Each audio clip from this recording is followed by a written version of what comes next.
आज अयोध्या में करसेवकपुरम के परिसर में विगत कई दिनों से लोक कल्याण के लिए जो अनुष्ठान है,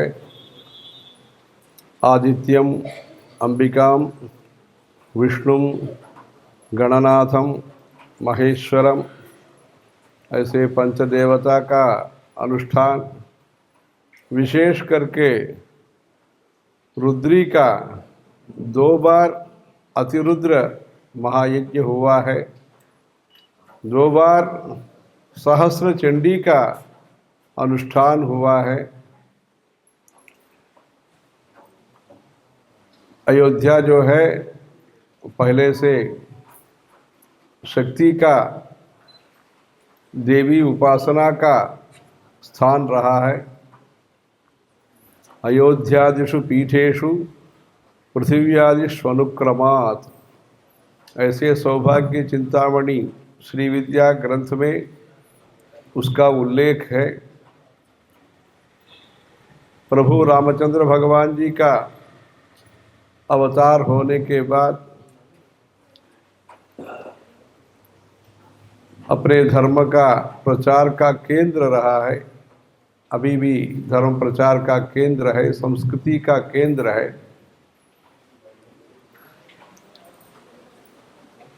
जो 500 वर्षों का सतत प्रयास के कारण न्यायस्थान के द्वारा देवस्थान का निर्माण हुआ है और भी उसका विशाल मंडपों का निर्माण हो रहा है। विगत जनवरी 22 तारीख को उत्तरायण में बाल राम विग्रह प्रतिष्ठा कार्यक्रम बहुत भव्य रूप से हुआ है। वहाँ ऐसे अनुष्ठान होना, अभी विस्तृत विशाल मंडप में वहाँ पंचदेवता एवं रुद्री और चंडी अनुष्ठान करना, ये भव्य कार्यक्रम है। उस कार्यक्रम का आयोजन अपने चंपक राय जी के सहयोग से मूर्ति एंड मूर्ति 2 लोगों ने वहाँ आकर के ये आयोजन किया है। कई भक्त लोगों ने उसको साथ दिया। विशेष करके तिरुमला तिरुपति देवस्थानम के द्वारा इस महान महत्वपूर्ण अनुष्ठान के लिए योगदान बहुत सुंदर रूप से हुआ है। वहाँ के कार्य निर्वहणाधिकारी ईओ भी वहाँ आए थे। ऐसे अनुष्ठानों के द्वारा देश में सुरक्षा, सुविद्या और सुभिक्षा के लिए भगवान का आशीर्वाद सबको मिलेगा। यज्ञो दानं तपश्चैव पावनानि मनीषिणाम् एतान्यपि तु कर्माणि संगं त्यक्त्वा धनंजय कर्तव्यानीति मे पार्थ निश्चितं मतमुत्तमम्। भगवत गीता में भगवान कहते हैं, भगवान का उपदेश ऐसा है, यज्ञ और दान और तपस्या ये तीनों भी इस देश में होना चाहिए। इस प्रकार इस कार्यक्रम के द्वारा यज्ञ भी हुआ है, दान भी हुआ है, तपस्या भी हुआ है। ऐसे दिव्य अनुष्ठान के लिए प्रभु रामचंद्र भगवान जी ने समाज सेवा का शुरुआत यज्ञ संरक्षण से किया है।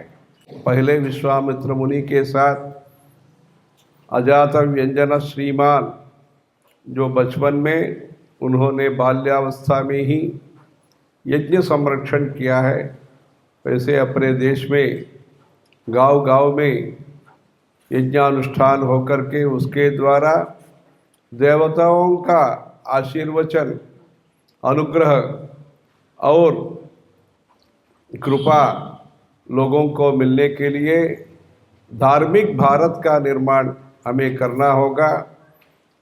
अभी भौतिक भारत का निर्माण विशेष रूप से हो रहा है।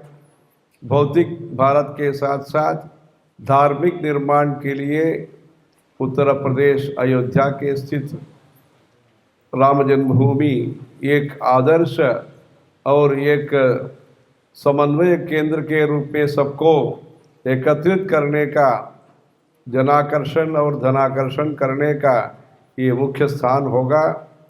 सरयू के तट पर और विशेष अनुष्ठान करने के लिए पुत्रकामेष्टि और यज्ञ यागादि करने के लिए और अपने प्राचीन संस्कृति को, सभ्यता को, सदाचार को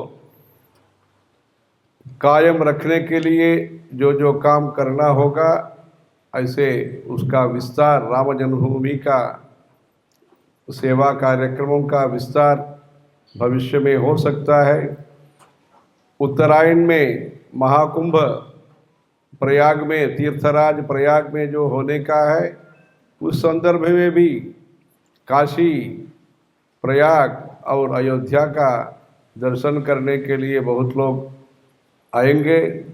वहाँ भी कुंभ के संदर्भ में भी कांची कामकोटि के द्वारा और तिरुमला तिरुपति देवस्थानम के द्वारा वेदों का पाठ और प्रवचन और हवन इत्यादि होने का है। सभी कार्यक्रम में भक्त लोग शामिल होकर के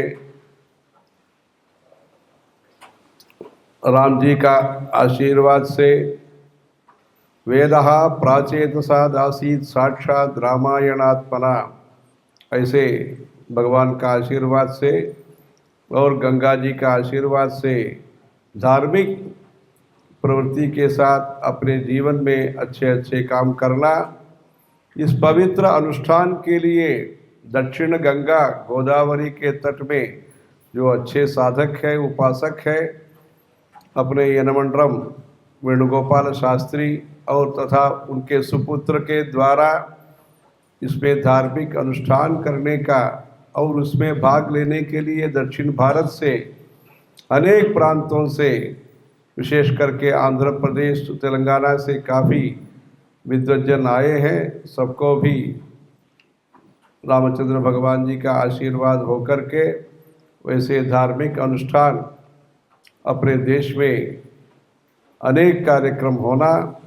इस कार्यक्रम के दौरान नेपाल में भी जो कांची से जो भेजा गया प्रभु रामचंद्र भगवान जी का पवित्र और विशिष्ट जो महायंत्र है, उसका जनकपुर में भी पूजन अर्चन हुआ है। उस यंत्र में अभी उत्तर भारत के लोगों के लिए देवनागरी में भी उसको निर्माण करके अभी सोन का जो सुवर्ण रेखा के साथ वहाँ भेजा गया है।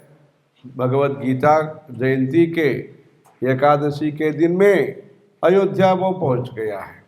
नवमी के दिन में प्रभु रामचंद्र भगवान का जो नवमी दिन है, नवमी उसमें इधर से तिरुपति बालाजी क्षेत्र से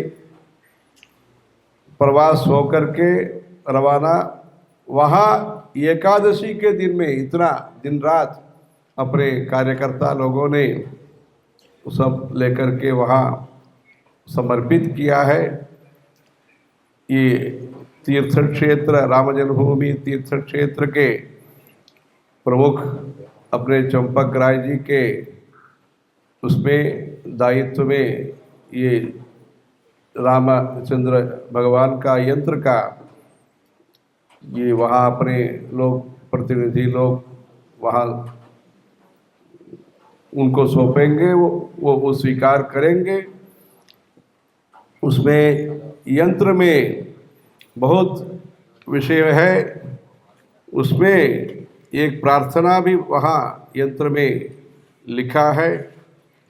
उसमें आ ब्रह्म कल्प पर्यंतम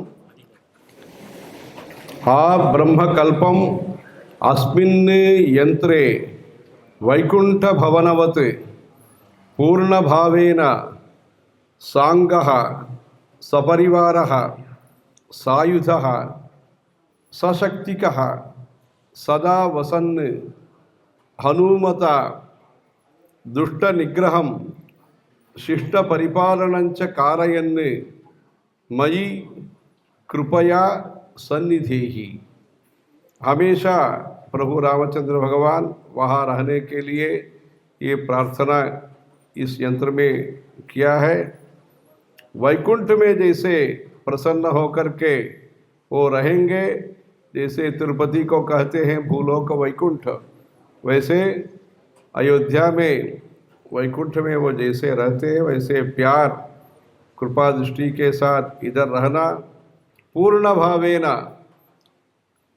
मतलब उनका जो कृपा पात्र सब जितने भी लोग आवेंगे उनको सबको भी प्रभु रामचंद्र भगवान का कृपा मिलने के लिए भी प्रार्थना किया है। इसमें दुष्ट निग्रहम शिष्ट परिपालन च कारयन्, हनुमान जी के द्वारा, वहाँ हनुमान गढ़ी भी है, हनुमान जी के द्वारा दुष्टों का निग्रह एवं शिष्ट जो साधु संत महात्मा है, सद्भावना के लोग हैं, उनको पालन ये सब करके वहाँ हमेशा वहाँ निवास के लिए प्रार्थना हुआ है। ऐसे प्रभु रामचंद्र भगवान जी का अद्भुत यंत्र इस संदर्भ में द्वादशी के दिन में ही प्रतिष्ठा कार्यक्रम हुआ। वैसे ही आज द्वादशी के दिन में वहाँ यंत्र का आगमन हुआ है।